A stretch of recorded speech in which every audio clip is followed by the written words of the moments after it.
Alhamdulillahi Rabbil Alamin.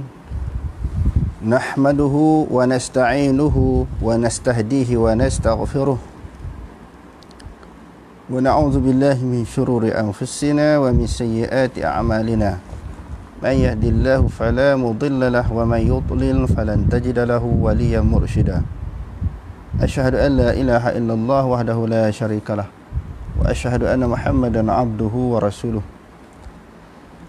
Allahumma salli wa sallim wa barik ala Muhammad wa ala alihi wa ashabihi ajma'in. Allahumma rabbi syrah li sadri wa yassir li amri wahlul 'uqdatam min lisani yafqahu qawli. Wala hawla wala quwwata illa billahil 'aliyyil 'azim. Allahumma la sahla illa ma ja'altahu sahla wa anta taj'alul huzna in syi'ta sahla. Rabbi yassir wa la tu'assir wa atmim bil khair, amma ba'. Perbahasan bid'ah di sudut ibadat yang ke-8. Perbahasan bid'ah di sudut ibadat yang ke-8, al-jahru bizikri, iaitu jahar dengan berzikir. Berzikir dengan kuat. Berzikir dengan kuat ini adakah bid'ah ataupun tidak? وهذا من المسائل المختلف فيها بين الصوفية والسلفية. Ini adalah masalah-masalah yang diperselisihkan padanya. Masalah zikir kuat ini termasuk di dalam suatu masalah yang diperselisihkan oleh ulama, sama ada ianya bid'ah ataupun tidak. Di antara yang berlaku perselisihan adalah daripada yang ketara lah. Daripada kalangan-kalangan ulama biasa tu memang dah berlaku perbezaan sama ada zikir kuat itu bid'ah ataupun tidak. Kerana dalam Quran, dalam hadis disuruh zikir dengan cara yang perlahan. Tapi andai kata ada orang berzikir dengan kuat, macam mana? Di sini juga termasuk di dalam bab khilafiyah. Sebahagian ulama kata bid'ah, sebahagian ulama kata harus. Jadi di antara perbezaan yang ketara adalah golongan Sufi dan golongan Salafi dalam bab ini. Jadi golongan Sufi dengan Salafi ini sepanjang zaman lah akan berlaku perbezaan-perbezaan yang banyak. Wal haqqu anna raf'a as-sauti bizikri haitsu la tashwisha. Dia kata yang sebenarnya meninggikan suara ataupun menguatkan suara. Dr. Wahab Az-Zuhaili kata yang benarnya, yang betulnya, meninggikan suara dengan zikir sekira-kira tidak tashwish, tidak mengganggu orang lain, tidak kacau orang. Contohnya kacau orang ni macam mana? Berzikir ganggu orang baca Quran, kita berzikir dengan nada yang kuat, ganggu orang sembahyang, ganggu orang tidur umpamanya, itu ganggu. Tetapi kalau tak ganggu, pendapat yang pertama mengatakan diharuskan. Pendapat pertama kata kalau tak ganggu orang, maka diharuskan. Wa tahalluqu lizikri la mani'a min. Dia kata tahalluq maknanya buat halaqah. Buat halaqah pun tidak ada tegahan. Kan orang dulu dia orang buat halaqah kan. Halaqah ni maknanya buat bulatan. Sama ada buat bulatan zikir ataupun buat halaqah ni untuk muzakarah ilmu. Kan ada di dalam hadis Nabi SAW, Rasulullah anil halaq. Halaq ni bukan makna cukur. Halaq yang dimaksudkan di sini maknanya halaqah, iaitu buat bulatan. Buat halaq ini ditegah hukum dia makruh kalau sekiranya pada hari Jumaat. Sebab apa? Bila buat halaqah, orang belakang nak langkah ke depan itu terganggu. Hari Jumaat dia tak boleh buat halaqah. Maknanya kalau buat halaqah zikir pun tidak menjadi suatu tegahan larangan, tidak menjadi suatu kesalahan. Cuma dia kata di sini, kama anna tamayyula awi ar-raqsa fi zikri. Dia kata sebagaimana menggerakkan badan dan juga menari pada ketika zikir. Wa qaul az-zakir, dan perkataan orang yang zakir, orang yang berzikir, biiqaatin muttazinatin bid'atun munkarah. Ini bid'ah yang munkar. Maknanya menggerakkan badan. La ilaha illallah, la ilaha illallah. Itu bid'ah. Dan ulama bahas pula kalau sikit-sikit tak apa, la ilaha illallah, la ilaha illallah, untuk menghilangkan mengantuk. Kalau tidak kita jadi nak berzikir tu jadi tak semangat. Sikit-sikit boleh. Tetapi kalau menggerakkan badan dengan kuat, dia termasuk di dalam bid'ah yang mungkar. Disebut di sini. Dan juga dengan irama-irama yang seimbang. Serentak je. Kumpulan ramai-ramai, sepatutnya bila ramai-ramai berzikir masing-masing lah. Ini sambungan daripada yang kita bincang siang tadi. Sebab di zaman Rasulullahnya, bila berzikir ni masing-masing. Cuma ada ulama kata jemaah pun boleh. Tetapi jangan mengganggu orang lain. Jangan mengganggu orang lain. Wa qad istadalla al-mujawwizuna bil kitabi was sunnati. Dan golongan yang mengatakan harus berzikir dengan suara yang kuat, golongan yang pertama mengatakan harus berzikir dengan melaungkan suara yang kuat.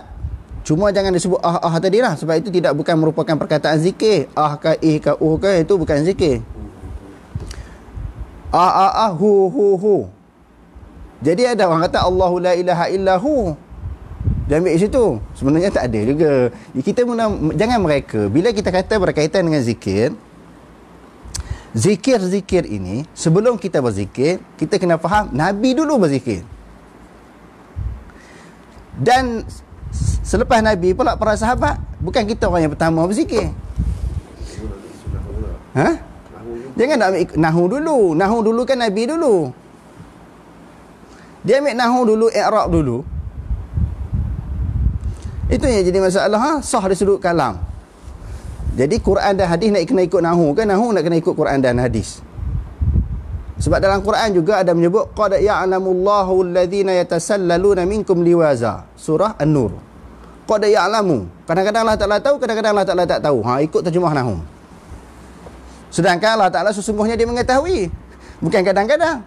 Tetapi kalau orang yang belajar nahu, qad masuk kepada fi'il mudhari' dengan makna kadang-kadang. Qad masuk kepada fi'il madhi dengan makna sesungguhnya. Laqad kana lakum. Sesungguhnya bagi kamu. Maknanya sesungguhnya qad. Qad masuk pada fi'il madhi, maknanya sesungguhnya. Masuk kepada fi'il mudhari', maknanya kadang-kadang. Jadi hak tu nak terjemah lagu mana? Semua terjemah dia kata sesungguhnya juga. Maknanya lari juga daripada kaedah nahwu. Sekarang ni, bila berkaitan dengan isu ibadat, kena tengok Nabi, bukan tengok nahwu. Sesuai tak sesuai ikut nahwu dengan saraf ataupun ilmu-ilmu alat ini, maknanya yang tu yang ke-10. Dia kena sesuai dengan apa yang dibuat oleh Nabi SAW. Sebab kalau kita ambil kesesuaian di sudut nahwu sahaja dan juga saraf dan juga ilmu alat, banyak yang kantoi. Contohnya Syiah, sampai dekat kaki dia kata sapu je. Wamsahu, dia ambil atas, wamsahu bi ru'usikum. Wa idza kuntum ila shalah kan, faghsilu wujuhakum wa aydiyakum ila al-marafiq. Wamsahu bi ru'usikum wa arjulikum wa arjulakum. Ataf di situ, ataf daripada mana? Kalau kata ataf daripada kepala, orang Syiah, sebab saya ada beberapa buah kitab Syiah, dia kata ataf daripada kepala. Bi ru'usikum wa arjulikum. Maknanya kalau kepala sapu, kaki sapu. Ikut nahwu sah. Sedangkan ahli sunnah wal jamaah kata ataf yang situ dia bagi pada tangan. Tangan pun farsilu, basuh, kaki pun kena basuh. Sampai anggota kaki tak boleh sapu. Kalau ikut i'rab sah. Kalau buka kitab-kitab tafsir, semua dia kata ada sahabat yang baca dengan baris bawah. Bila baca baris bawah, atas kepada ru'usikum. Bila kepala sapu, kaki tak payah basuh, sapu. Ikut nahwu sah. Kalau orang duk keras sangat dengan nahwu. Tetapi bagaimana ikut hadis? Rasulullah kata wailul lil aqabi minan nar. Dalam satu musafir, sahabat ni kelang kabut nak untuk membolehkan mereka sempat bersama-sama sembahyang dengan Rasulullah, ambil sembahyang cincang-cincang kelang kabut, sehingga di tumit mereka ada anggota, ada tempat yang tak disentuh dengan air. Rasulullah nampak kilauan, tak kena air. Rasulullah dengan suara yang kuat, hadis riwayat Bukhari, wailul lil aqabi minan nar. Celakalah sahibul aqab, orang yang ambil sembahyang, akbun dia, maknanya tumit dia tidak kena air. Rasulullah memberi amaran yang keras dengan neraka ataupun celaka. Wailu di sini sebagian ulama kata neraka, sebagian ulama kata celaka. Maknanya suatu kritikan, amaran yang keras. Jadi kalau nak ikut Nabinya, kaki kena basuh. Nabi tak pernah sapu. Nabi ketika membasuh kaki pada ketika berwuduk, Nabi tak pernah sapu. Kecuali sapu atas jawrab, itu cerita lain. Sapu atas khuf. Sapu atas khuf itu bab lain. Ini ketika mengambil sembahyang tanpa memakai khuf. Khuf ni maknanya stokin. Tanpa memakai khuf, mesti kena basuh. Kalau pakai khuf, memanglah kena sapu. Hanya perlu sapu saja. Jadi kalau kita ikut i'rab, sah tak tu? Sah i'rab. Tapi betul tak dengan amalan Nabi? Tu nak kena tahu. Nahu saja tak faham Quran hadis ni. Nahu sarah ni. Duk sikit nahu sarah, suku sarah. Jadi kita suka jadi nahu sarah kata boleh. Hak nak keras dengan nahu sarah ni kan? Sebab tu kita kata ibadat kena ikut Nabi, bukan ikut nahu. Ni puak-puak yang pening ni, ibadat nak kena ikut susun nahu. Dan ada semalam 2-3 hari lepas orang tanya, kalau kata Allah Ta'ala turun, kita kata Allah Subhanahu wa Ta'ala yanzilu rabbuna ila sama'id dunya fi sulusil lail al-akhirah. Fi sulusil lail al-akhir. Maknanya Allah Ta'ala turun ke langit bumi pada 1/3 malam. Langit jadi kosong, dia kata. Dia adjust, dia cuba adjust. Quran dan hadis itu ikut sesuai dengan kepala otak dia. Dia bukan nak adjust otak dia sesuai dengan Quran hadis. Ada pihak, ada golongan, dia bukan nak adjust pemikiran dia, hawa nafsu dia turut Quran hadis. Tak. Dia adjust Quran hadis kena ikut hawa nafsu dia, kena ikut otak dia. Ada orang kerja agama macam tu, termasuk sebahagian daripada ustaz dan ustazah. Saya tak sebut nama siapa, tuan-tuan jangan marah. Saya nak sebut secara umum sebab duk kelahi bincang dengan saya ni sebahagiannya ustaz, sebahagiannya ustazah. Dia nak ajak orang, diri dia sendiri memang dah rosak. Dia nak cuba pengaruhi orang lain memahami supaya Quran dan hadis ikut kepala otak.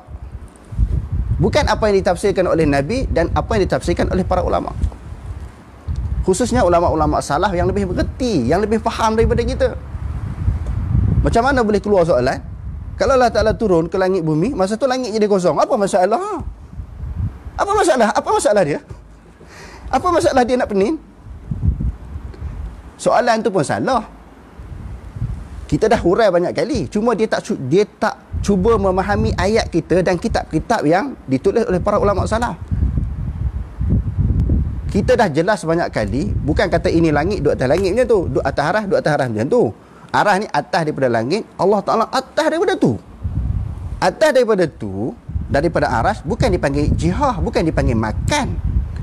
Jihah dan makan ukuran dia dalam alam. Ini di luar daripada alam. Apa masalah?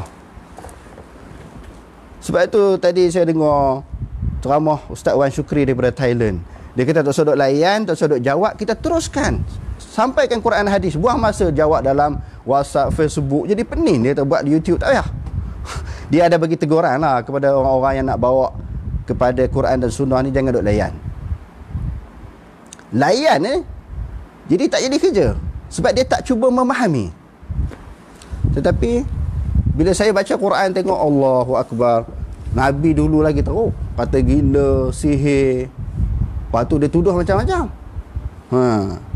Kalau kita baca dalam juzuk yang ke-7, juzuk yang ke-8 tu, bagaimana Allah Subhanahu Wa Taala membongkarkan kesesatan, kejahatan kaum para nabi, macam-macam disebut. Tuduhan dan kritikan yang dilontarkan kepada para nabi. Berat. Daripada mereka menganggap berhala itu sebagai Tuhan, nak ajak semua Allah Ta'ala, macam-macam lawyer buruk. Tuhan kami tak okey ke? Daripada batu, daripada apa dia kayu ni, adakah Tuhan Muhammad lebih canggih daripada Tuhan yang kami sembah? Wa idh qalu Allahumma in kana hadha huwal haqqu min 'indika fa amtir 'alaina hijaratan minas sama' aw i'tina bi'azabin alim.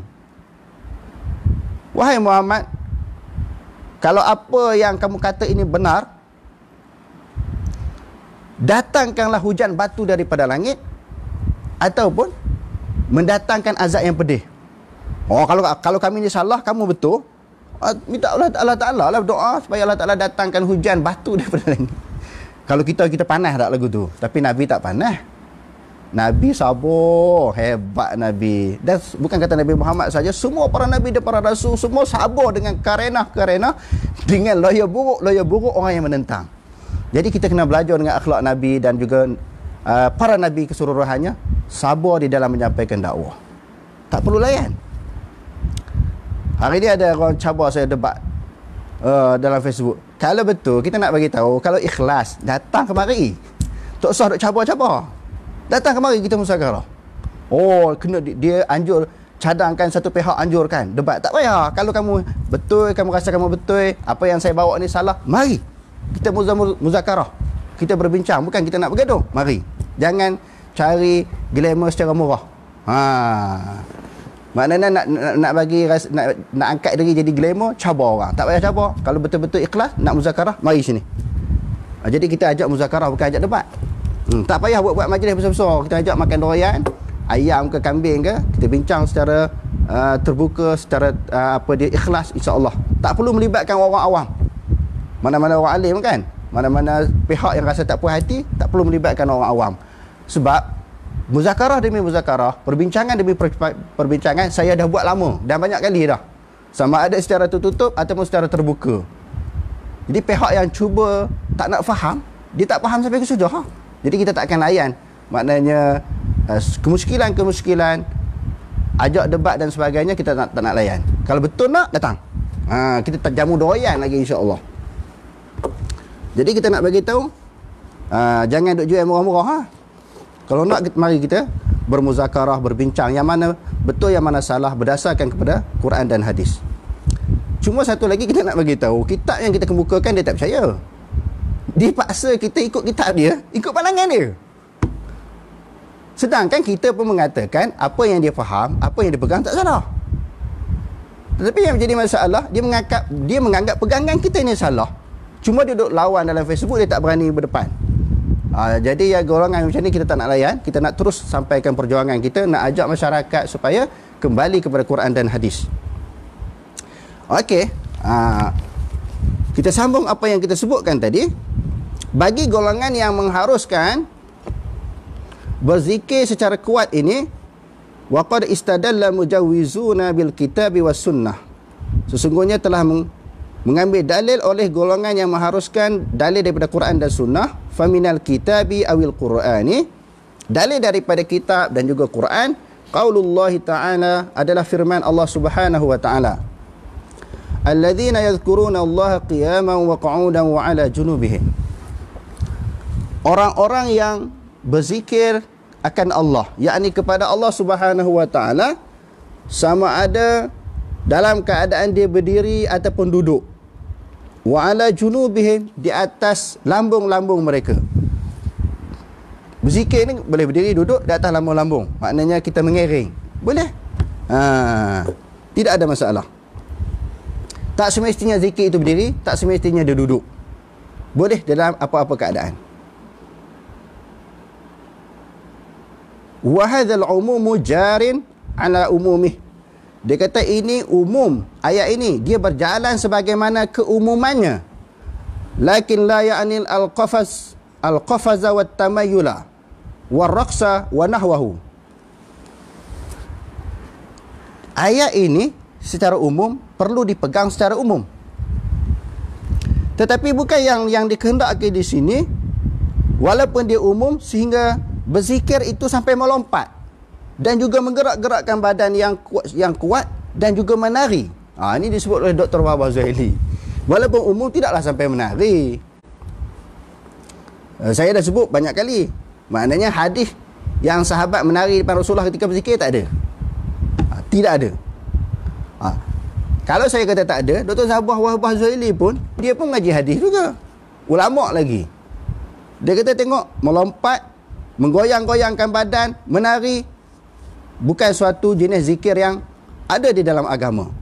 Bukan yang dikehendaki di sini, dia kata melompat. Zikir di dalam keadaan melompat, menggoyang-goyangkan badan dan juga menari. Kalau kita baca di dalam kitab tafsir Al-Qurtubi, dalam surah Taha, ketika menceritakan masalah bentuk ibadat yang dilakukan oleh Musa Samiri dan pengikut-pengikut dia bila Nabi Musa AS pergi bermunajat kepada Allah Ta'ala di Bukit Tursina tu, dia mau buat apa dia? Anak sapi kan? Lalu disembah anak sapi itu sambil mereka melaungkan ucapan-ucapan zikir berserta dengan keadaan menari. Lalu mereka menggoyang-goyangkan tongkat mereka. Itu disebut di dalam tafsir Al-Qurtubi. Jadi sebahagian ulama kata mula-mula berlakunya zikir menari itu di zaman Nabi Musa AS. Wa minas sunnati ma rawahu Muslimun an Abi Sa'idin Al-Khudri marfu'an. Daripada sunnah Nabi pula adalah hadis yang diriwayatkan oleh Imam Muslim daripada Abi Sa'id Al-Khudri secara marfu', yakni sampai kepada Nabi SAW, la yaq'udu qaumun yazkuruna Allah illa hafathumul malaikah wa ghashiyatuhumur rahmah wa nazalan alaihimus sakinah. Tidaklah mana-mana kaum yang duduk berzikir akan Allah Subhanahu wa taala, melainkan malaikat akan menaungi mereka dengan sayapnya dan juga mencurahkan rahmat kepada mereka. Maknanya menutupi rahmat, maknanya mencurahkan rahmat kepada kumpulan yang berzikir, dan akan diturunkan sakinah. Sakinah turun kepada mereka. Telah menurunkan sakinah kepada mereka.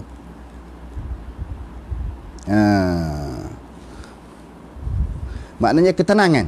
Mereka akan memperolehi ketenangan. Selain daripada rahmat, mereka akan memperolehi ketenangan. Jadi kalau hati duk gundah gulana, libang libu, tak tenteram, banyak-banyak berzikir kepada Allah Ta'ala. Maka bila banyak berzikir kepada Allah Subhanahu wa taala, maka akan memperolehi ketenangan. Ala bizikrillahi tatma'innul qulub. Ketahuilah dengan berzikir kepada Allah Subhanahu wa taala, hati menjadi tenang. Wa dzakarahumullahu fi man 'indahu. Dan Allah Ta'ala akan menyebut pada mereka yang berada di sisinya. Allah Ta'ala sebut sebagai suatu pujian kepada malaikat mana-mana kaum, mana-mana hamba Allah Ta'ala yang sedang berzikir kepada Allah. Okey, daripada ayat Quran yang kita bacakan tadi dan juga daripada hadis Nabi, Quran dan hadis suruh zikir secara umum. Jadi tak kira pelan, tak kira kuat.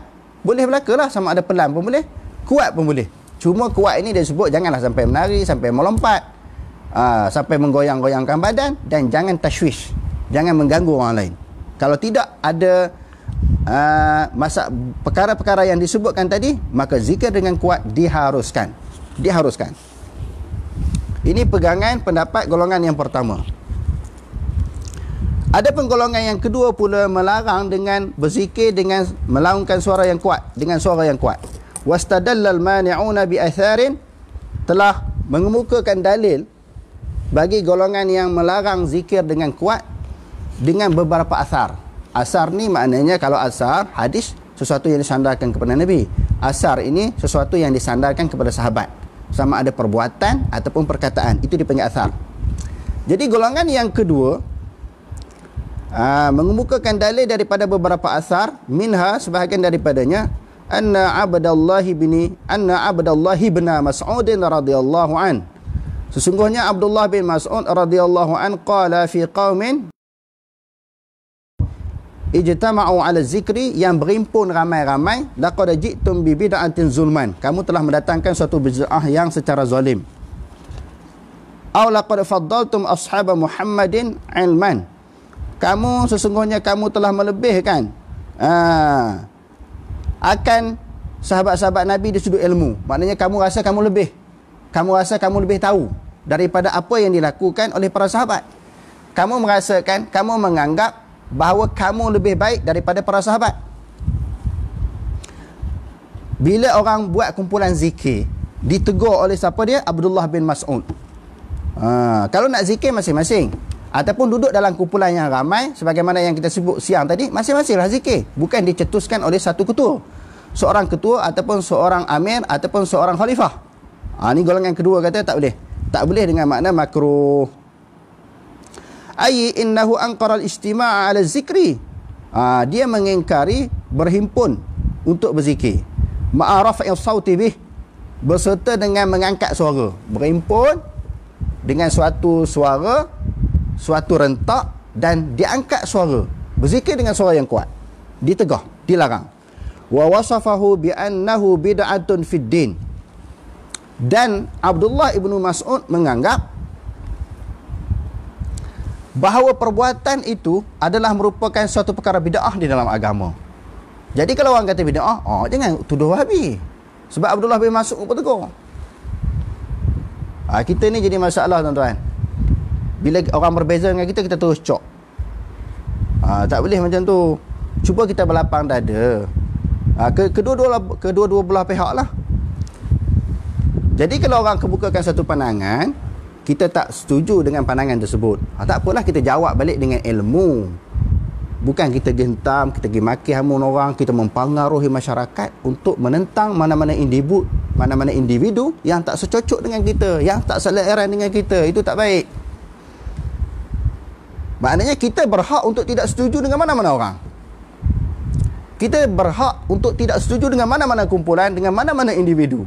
Tetapi bila kita nak kontra dengan dia, kita nak iktiraf dia, kita nak tolak pandangan dia, tolak dia punya pandangan, bukan dia punya individu, bukan dia punya tubuh badan. Jadi macam mana? Kita buat keluar dalil daripada Quran hadis, pendapat si fulan bin fulan ni salah. Bukan kita pergi serang dia. Apa yang berlaku dalam masyarakat, dia mempengaruhi orang-orang awam untuk benci kepada mana-mana kumpulan, benci kepada mana-mana individu.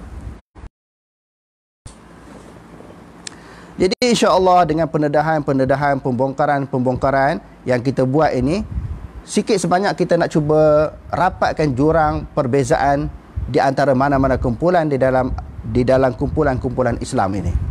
Dalam kelompok-kelompok umat Islam, kita nak cuba kurangkan jarak ataupun jurang perbezaan. Jadi maknanya kedua-dua pihak kena tahu kedua-dua dalil lah. Sebab tu saya selalu sebut, nak tasamuh, nak pegang secara mu'tadil, nak pegang kepada suatu pegangan yang secara pertengahan, tidak syadid, tidak keras ni, perlu didasari dengan ilmu juga. Dia tak boleh mari semangat je. Dia kena ada ilmu. Maksudnya dia kena ada maklumat. Kumpulan ini baca, pegang, apa dalil, apa hujah. Kumpulan ni pegang pula yang berbeza dengan kumpulan ni, apa dalil, apa hujah. Bila kita kata baru kita tahu sebenarnya kedua-duanya ada dalil dan ada hujah. Masih lagi menjadi suatu perbahasan yang diperselisihkan oleh ulama. Jadi mana-mana kumpulan tak boleh kerah. Satu lagi, selain daripada kena ada ilmu, tak boleh syadid. Syadid ini ada dalam mana-mana kumpulan dan sebahagian daripada individu. Dia nak bawa Islam tu secara kerah, secara ekstrim, secara melampau. Dia sendiri dah melampau. Dia nak paksa orang berpegang dengan agama Islam ini secara melampau. Tu jadi lagi berpecah lah orang Islam. Lagi berpecah, lagi berbalah. Dan dia mensifatkan Ibnu Mas'ud tadi, zikir ramai-ramai dan juga dengan mengeluarkan suara yang kuat adalah satu perkara bid'ah di dalam agama. Dia kata macam tu. Jadi ada orang berpegang dengan pendapat itu. Ada orang yang berpegang dengan pendapat itu. Wal waqi'u anna hadzal inkara, tetapi realitinya Dr. Wahbah Zuhaili punya ulasan. Dia buat ulasan terhadap kenyataan Ibnu Mas'ud itu, laisa bisababi ijtima'ihim ala zikri. Dia kata dia engkar itu bukan kerana berhimpun, berzikir dengan cara berhimpun. Ulasan Dr. Wahbah Zuhaili kata Ibnu Mas'ud marah tu, tegur tu bukan kerana berhimpun tu. Ini ulasan dia lah, ulasan Dr. Wahbah Zuhaili. Wa innama li syuzuzihim wa da'aihim annahum ashaddu ijtihadan fid din min ghairihim. Apa yang dia tentang kerana benda itu maknanya keluar daripada kebiasaan. Maksudnya apa? Zaman Nabi SAW, apa yang diperhatikan, apa yang dilihat oleh Ibnu Mas'ud, kalau duduk ramai-ramai pun masing-masing lah zikir. Orang ni zikir, orang ni zikir. Bukan di dalam satu nada. Dan bukan dicetuskan oleh satu ketua. Itu yang berlaku di zaman Nabi. Sebab itu dia lawan. Bukan yang duduk ramai-ramai itu dianggap bid'ah. Sebab keluar daripada kebiasaan dan menganggap annahum asyaddu ijtihadan fid din min ghairihim. Bahkan Ibnu Mas'ud menentang kumpulan itu menganggap mereka lah lebih bersungguh-sungguh di dalam beragama Seolah-olah macam sahabat-sahabat tadi komen pada dia lah. Di zaman apa Ibnu Mas'ud kan. Maknanya masa tu Rasulullah dah tak ada, tinggallah para sahabat. Jadi Ibnu Mas'ud tentang itu dia lawan, takut orang menganggap apa yang mereka buat zikir secara ramai-ramai itu dicetus dengan oleh satu ketua, suatu pemimpin. Dia takut mereka menganggap itu perbuatan yang paling baik. Sedangkan yang paling baik di zaman Rasulullah, apa yang dilakukan oleh para sahabat. Dia kata asyaddu ijtihadan fid din min ghairihim, daripada orang yang selain daripada mereka. Fa yatasawi al-jahru bid-du'a'i min ghairi al-mubalaghah. Begitu juga sama ada menjaharkan doa dengan cara tidak melampau. Okey, masalah zikir dah jelas. Kita kemukakan kedua-dua pandangan. Pendapat pertama kata harus, pendapat yang kedua kata tak harus zikir dengan kuat. Itu khilaf, khilaf. Dan begitu juga doa. Ulama pun khilaf dengan doa yang pelan dengan doa yang kuat. Cuma jangan melampau je. Kalau nak doa kuat pun jangan sampai melampau.